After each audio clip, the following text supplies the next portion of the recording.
کوئی شخص آخرت کی عزت اور مرتبے کو 3 چیزوں کے بغیر حاصل نہیں کر سکتا۔ نمبر 1 اخلاص عمل، نمبر 2 دنیا کی امیدوں کو چھوٹا کرنا، اور نمبر 3 تقویٰ کو لازم پکڑنا۔ آسمانوں میں مقبولیت اور قبولیت کے ضابطے الگ ہوتے ہیں۔ اکثر زمین والوں کے ستائے ہوئے آسمان والے کے لاڈلے ہوتے ہیں۔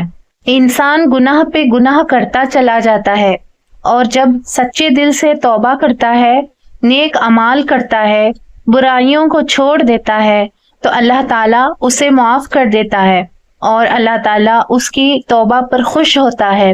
اللہ کی رحمت کتنی وسیع ہے، اللہ اکبر۔ حضرت علی رضی اللہ تعالیٰ عنہ نے فرمایا، جو تم سے نہیں ہو رہا اسے اللہ تعالیٰ کے حوالے کر دو، پھر دیکھو کیا ہوتا ہے، اللہ اسی کو وسیلہ بنا دے گا جو تمہاری راہ میں رکاوٹ ہے۔ جس انسان کی جان نکل جائے تو وہ زندہ نہیں رہتا، اور جس انسان سے احساس نکل جائے تو وہ پھر انسان نہیں رہتا۔ حضرت علی رضی اللہ تعالی عنہ نے فرمایا، جو نماز عشاء کے بعد سورۃ الملک پڑھتا ہے، اللہ تعالیٰ اسے قبر کی سختی، موت کی تلخی اور جہنم کی گرمی سے محفوظ رکھتا ہے۔ چیزوں کی اہمیت نہیں ہوتی، وہ کبھی نہ کبھی مل ہی جاتی ہیں۔ صرف انسان ہے جس کا کوئی نام البدل نہیں ہوتا، اور وہ دوبارہ کبھی نہیں ملتے۔ کسی انسان کو دکھ دینا اتنا آسان ہے کہ جتنا سمندر میں پتھر پھینکنا، مگر یہ کوئی نہیں جانتا کہ وہ پتھر کتنی گہرائی میں گیا ہے۔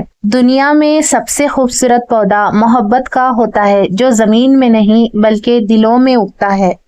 حضرت امام جعفر صادق علیہ السلام نے فرمایا، روزی نہ کمانے والے کی اللہ عز و جل عبادت بھی قبول نہیں فرماتا، اور نہ ہی اس کی دعا قبول ہوگی۔ تلاش معاش تم پر واجب ہے۔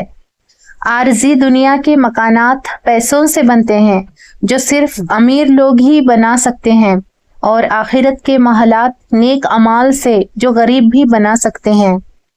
تعلقات کی بنیاد احساس ہے، اور احساس ہمیشہ وہی کرتا ہے جو خود غرض نہیں ہوتا۔ السلام علیکم ناظرین، آج کی یہ اقوال زرین آپ کو اچھی لگی ہو تو اس اقوال زرین کی ویڈیو کو لائک ضرور کریں، اور چینل کو سبسکرائب کریں، بیل آئیکن کو پریس کریں تاکہ آنے والی ویڈیو کی نوٹیفیکیشن آپ کو ملتی رہے۔ جزاک اللہ۔